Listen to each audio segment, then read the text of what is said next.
Isabela era a definição da perfeição. A herdeira de uma das famílias mais tradicionais de São Paulo, seu sobrenome era sinônimo de poder e influência. Desde pequena, sua vida foi um caminho cuidadosamente pavimentado, colégios de elite, viagens ao exterior, círculo social restrito, tudo para preparar o futuro. Um futuro que ela acreditava seria de sua escolha, mas ela estava enganada. A noite em que tudo mudou, começou como qualquer outra, um jantar em família. Seus pais, Carlos e Sofia, sentados à mesa de mogno maciço. O silêncio era tenso, diferente do silêncio habitual. Era um silêncio pesado, como o ar antes de uma tempestade. Isabela sentiu o nó na garganta. Sabia que algo estava errado. Seu pai, Carlos, finalmente quebrou o silêncio. Isabela, você sabe o quanto amamos você. O quanto nos orgulhamos da mulher que se tornou? As palavras soaram estranhamente forçadas. Ele limpou a garganta. Há algo que precisamos discutir. É sobre o seu futuro. O coração de Isabela disparou. Conversamos com a família Guimarães. Eles são amigos de longa data. E nos últimos meses, chegamos a um acordo. Sua mãe, Sofia, olhou para ela com olhos suplicantes, como se pedisse perdão por algo que ainda não havia dito. O filho deles, Eduardo, é um rapaz exemplar. Um bom partido. Ele será seu noivo. E vocês se casarão em 2 meses. A voz dela era firme, inegociável. O mundo de Isabela virou de cabeça para baixo. Ela não conhecia Eduardo. Apenas o havia visto em alguns eventos. Um rosto em meio à multidão. E agora, ela estava prometida a ele. Seu protesto foi imediato. O quê? Por quê? Não podem me obrigar a fazer isso. A resposta de seu pai foi fria. Não é um pedido, Isabela. É uma necessidade. Há coisas que você não entende. Coisas que precisam ser protegidas. Ele olhou para sua mãe, um olhar que Isabela nunca havia visto antes. Um olhar de cumplicidade e desespero. Não há outra saída. Este casamento vai resolver nossos problemas. Isabela ficou em choque. A família que ela tanto amava, que ela pensava ser um exemplo de retidão, estava disposta a sacrificar sua felicidade por um motivo desconhecido. O ultimato era claro. Ou ela se casava, ou o segredo seria revelado. E as consequências seriam terríveis, para toda a família. O que era esse segredo? O que era tão terrível que justificava um casamento forçado? A busca pela verdade começou ali. Naquela mesa de jantar, sob o peso de um segredo silencioso, a notícia do noivado se espalhou como um incêndio. A sociedade aplaudiu. Que união maravilhosa! 2 famílias tradicionais se unindo. Para o mundo, era um conto de fadas moderno. Para Isabela, era um pesadelo disfarçado de sonho. Eduardo, seu noivo, era o oposto do que ela esperava. Ele era polido, atencioso, mas com um olhar distante, como se também estivesse preso em algo maior que ele. Os jantares com a família Guimarães eram insuportáveis. A matriarca, Dona Lúcia, era uma mulher de poucas palavras. Sua presença era gélida. O patriarca, Dr. Arnaldo, era um homem doente, acamado. Eduardo parecia o único normal, mas algo em seus olhos. Um lampejo de tristeza, um segredo. Isabela tentou conversar com ele. Você sabe por que nossos pais fizeram isso? Eduardo desviou o olhar. Melhor não perguntarmos. Existem coisas que não devem ser mexidas. Sua voz era quase um sussurro. Temos que aceitar. Ele não queria falar sobre o assunto. O que ele estava escondendo? A cada dia Isabela se sentia mais sufocada. A preparação para o casamento era um fardo. Ela era a noiva perfeita, a filha obediente mas por dentro. A raiva crescia. Ela sentia que sua vida estava sendo roubada. E o pior, não havia motivo. Seus pais se recusavam a dar uma explicação. Confie em nós, filha. Era a única resposta que recebia. Um dia, ela ouviu uma conversa entre seus pais, em sussurros, palavras soltas, o acordo, o dinheiro, o silêncio, e a frase que a fez gelar. Se ele descobrir, temos acabados. Quem era ele? O que ele não poderia descobrir? A mentira era grande. A mentira era suja. E ela estava no centro dela. O que estava por trás de toda essa fachada de felicidade? O que você acha dessa história até agora? O desespero deu lugar à determinação. Isabela não ia mais aceitar o silêncio. Ela precisava saber a verdade. Precisava encontrar as respostas por conta própria. Sua primeira pista veio de uma foto antiga, escondida no fundo do escritório de seu pai. Era uma foto da equipe de uma grande empresa de construção. Seu pai e o falecido pai de Eduardo, Marcos Guimarães, estavam na foto, juntos, sorrindo. Mas havia algo estranho. Um terceiro homem estava com eles. Um homem que Isabela não conhecia. Ele tinha uma expressão tensa. Seus olhos pareciam cheios de medo. Ela usou a internet para pesquisar o nome do terceiro homem, José. O resultado a chocou. Uma notícia de jornal antiga, datada de 20 anos atrás. Tragédia na construção. Engenheiro José encontra morte em canteiro de obras. O artigo era curto, mencionava um acidente, uma queda fatal. Mas a forma como a notícia era escrita parecia forçada. Investigações concluídas, morte. Mas o olhar do homem na foto dizia outra coisa. Isabela sentiu um calafrio. Ela viu os nomes de seu pai e do pai de Eduardo na notícia.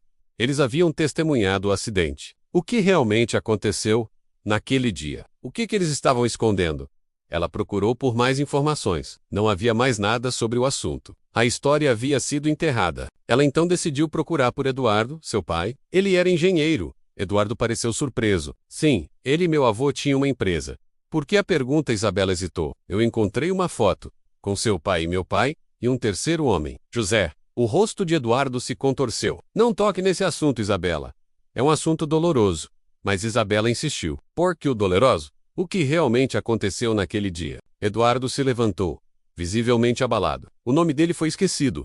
A família dele foi recompensada. Foi uma tragédia. Nada mais. Mas Isabela não acreditou. Se era apenas uma tragédia, por que o medo em seus olhos? Por que a dor? Por que o segredo? A verdade era um quebra-cabeça. E Isabela estava encontrando as peças. Um noivado para encobrir a morte de um homem. Um crime disfarçado de acidente.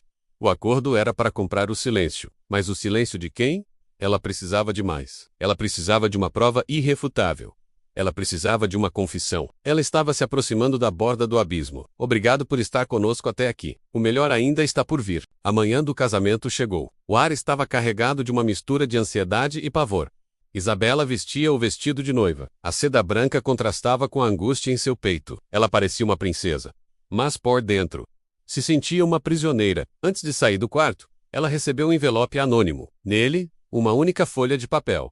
Uma cópia de um documento. Uma carta de confissão, de Marcos Guimarães, o falecido pai de Eduardo. A carta era uma confissão detalhada, sobre o acidente que matou José. Não foi um acidente, foi um assassinato. José, o engenheiro, havia descoberto que Carlos e Marcos desviavam dinheiro da empresa.